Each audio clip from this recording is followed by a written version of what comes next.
Umroh sesuai Quran dan Sunnah bersama karya Imtak. Terjangkau, nyaman, amanah, berpengalaman, sesuai dengan Quran dan Sunnah. Fasilitas, perlengkapan umroh manasik dan handling, hotel bintang 4 dan 5 staraf, dekat dengan Masjid Al-Haram, pesawat Saudi Airlines Direct Jeddah, makan 3 kali sehari, bus AC dan snack, free rihlah maklim Makkah Madinah, free air jam-jam. Antara umroh satu dan umroh lainnya, itu akan menghapus dosa di antara keduanya. Dan haji mabrur tidak ada balasannya melainkan surga. Hadis riwayat Bukhari Muslim. Daftar segera, seat terbatas. Telepon atau WA di 0811 206 5536. Karya Imtak, wujudkan niat suci Anda bersama kami. Innal hamdalillah nahmaduhu wa nasta'inuhu wa nastaghfiruh wa na'udzu billahi min shururi anfusina wa min sayyiati a'malina may yahdihillahu fala mudhillalah wa may yudlilhu fala hadiyalah. Asyhadu an la ilaha illallah wahdahu la syarikalah wa asyhadu anna Muhammadan abduhu wa rasuluhu amma ba'd. Ikhwatu iman di mana saja berada. Dalam Al-Quran di antaranya ada yang menerangkan tentang orang-orang yang bisa menahan hawa nafsu. Maka bagi orang itu surga. Wa man khafa maqama rabbih wa nahan nafsa 'anil hawa fa innal jannata hiyal ma'wa. Menahan hawa nafsu adalah sesuatu yang baik. Sebelum dilakukan, sebelum dikerjakan, hendaklah ditimbang-timbang dulu. Apakah yang menjadi dorongan itu hawa nafsu, akal, atau syariat? Nah, jika yang menjadi dorongannya hawa nafsu, jelas ini membawa kepada kehancuran, kepada kerusakan. Karena itu, orang yang bisa menahan hawa nafsunya itu adalah orang-orang yang selalu berpikir maslahat. Karena itu sebelum bertindak dipertimbangkan, dan saya tadi sampaikan dengan pertimbangan syariat. Ikhwatu iman yang dimuliakan Allah Subhanahu wa ta'ala. Menahan nafsunya bukan karena tidak sanggup melawan, bukan karena tidak ada modal untuk melakukan, bukan tidak ada tenaga untuk melakukan itu, tetapi justru menahan hawa nafsunya karena ada khasyatullah, karena takut oleh Allah, karena malu oleh Allah, karena ajrih oleh Allah Subhanahu wa ta'ala. Maka insya Allah menahan nafsu yang seperti inilah yang bisa membawa kepada kemaslahatan dunia dan akhirat. Kalau saya kaitkan dengan saum, maka jelas di situ upaya menahan hawa nafsu. Karena menurut hawa nafsu, untuk apa saum? Sengaja lapar, dahaga sampai 1 bulan. Kadang akal juga tidak menerima. Buat apa sih menyiksa diri? Nah begitu orang kafir bilang. Tetapi disinilah ada keutamaan yang luar biasa bagi orang yang beriman. Dan ada harapan yang tidak ada pada orang kafir, yaitu mengharap rahmat Allah. Karena dasarnya iman, di situ ada tenaga kekuatan untuk melaksanakannya. Karena itu kita siap untuk menahan lapar dan dahaga selama 1 bulan. Kemudian juga ialah hikmahnya, jangankan yang haram, yang halal saja jika bukan waktunya tidak dilakukan. Seperti nasi atau makanan yang halal, kenapa tidak berani makan dan minum? Karena bukan waktunya. Apalagi yang haram. Maka kesabaran yang ada dalam diri kita yang melaksanakan saum adalah bersabar dari perbuatan yang haram. Seperti adalah kita menahan diri dari bertengkar, menahan diri dari omongan-omongan dusta, menahan diri dari khianat terhadap amanat, dan secara umum menahan diri dari perbuatan-perbuatan maksiat, menahan diri dari perbuatan-perbuatan buruk. Itulah as-sabru itu, sabar itu. Tadi saya sampaikan bahwa menahan dirinya itu bukan karena tidak punya tenaga, bukan karena tidak punya modal. Kalau kita lihat di surat Ar-Ra'd, hendaklah sabar karena mengharap ridho Allah. Waladina sabaru tigoa wajhi rabbih. Nah, baru sabar ini bernilai. Baru dari sabar ini menghasilkan manfaat yang besar. Dan disinilah di bulan Ramadan itu kita bersabar untuk saum, bersabar menahan diri, dan lebih jauh bersabar menahan diri dari yang haram.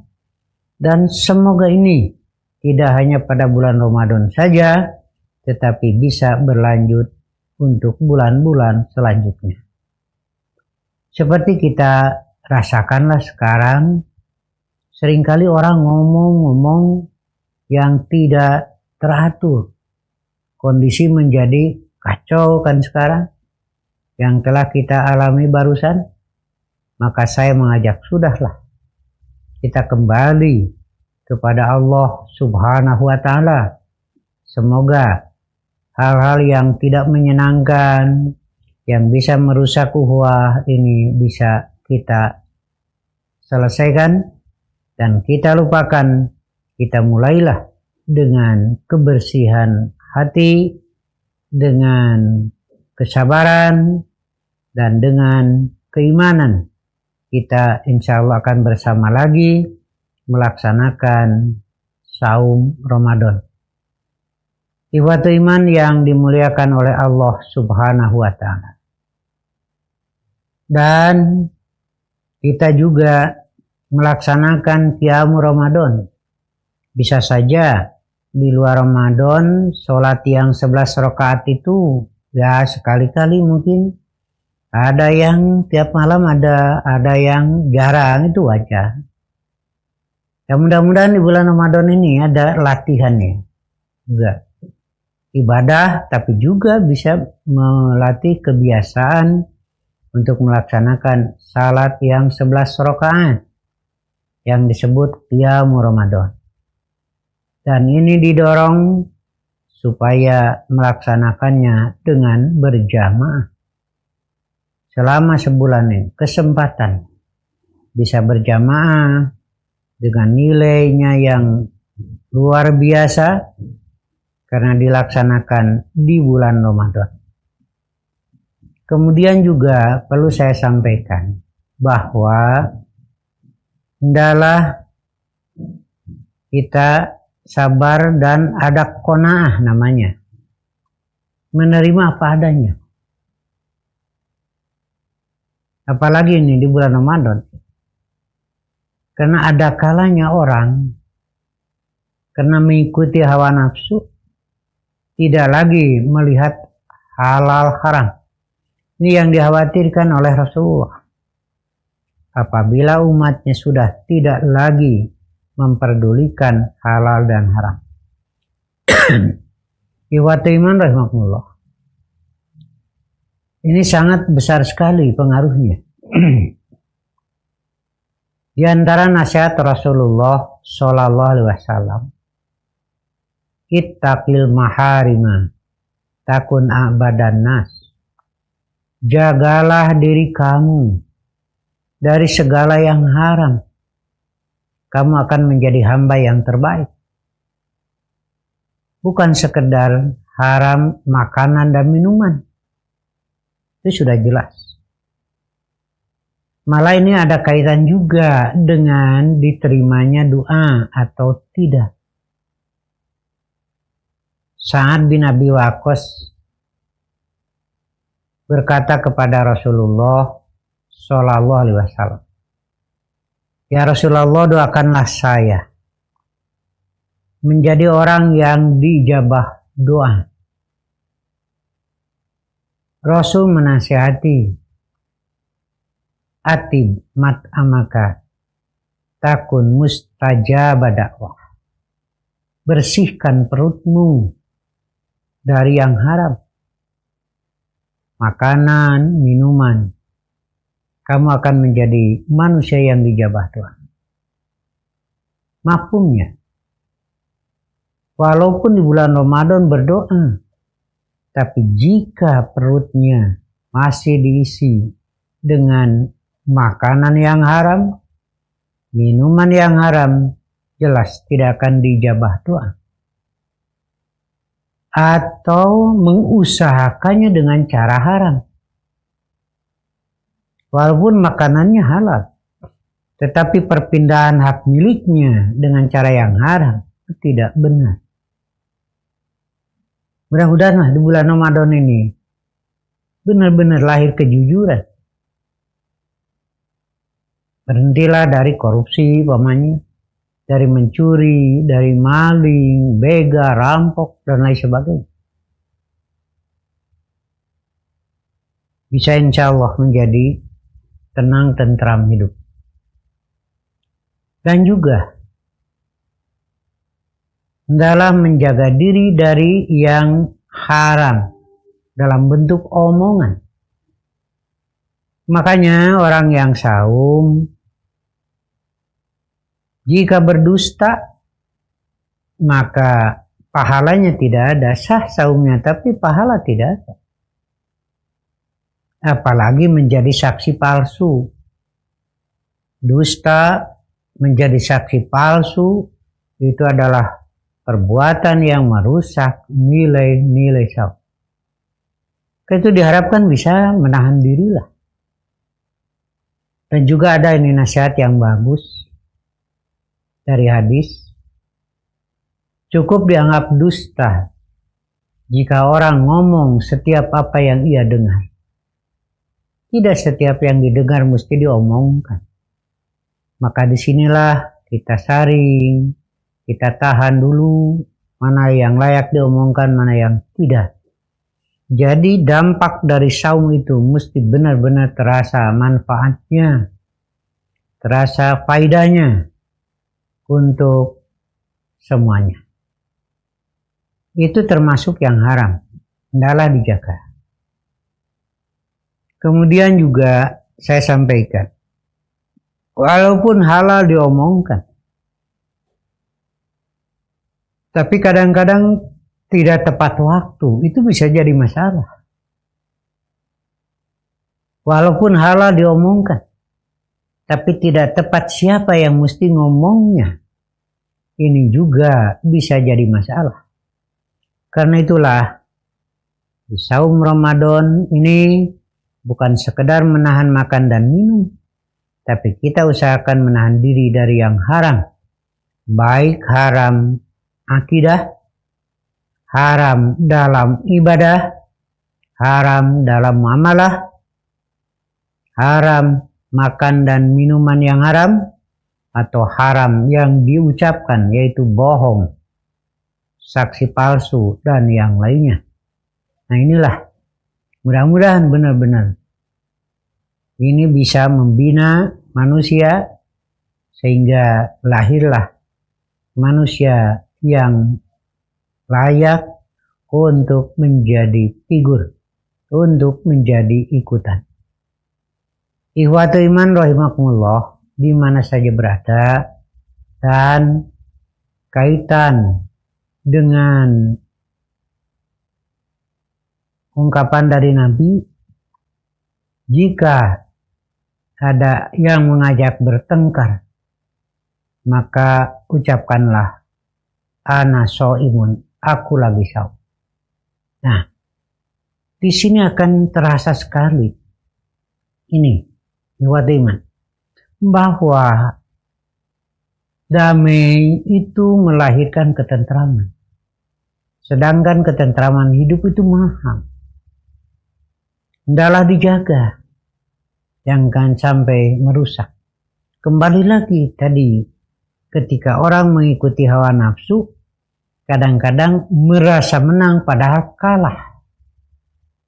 Tetapi jika menahan hawa nafsu, sebenarnya dia menang, walaupun kelihatan dohirnya kalah. Ini hakikat dari agama itu.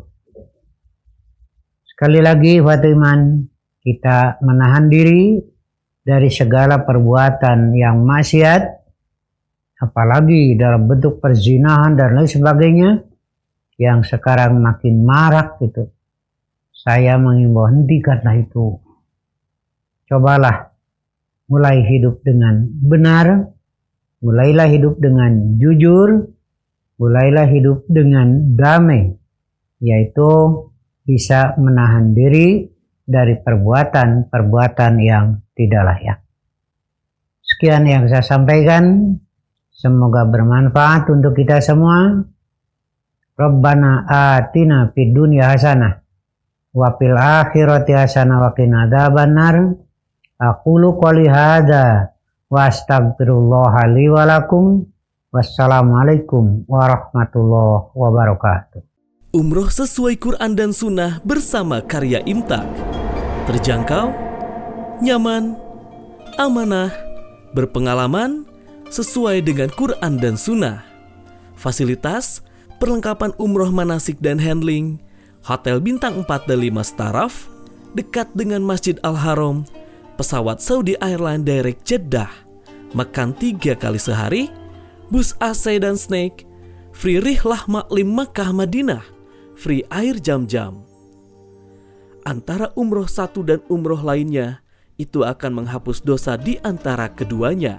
Dan haji mabrur, tidak ada balasannya melainkan surga. Hadis riwayat Bukhari Muslim. Daftar segera, seat terbatas. Telepon atau WA di 0811 206 5536.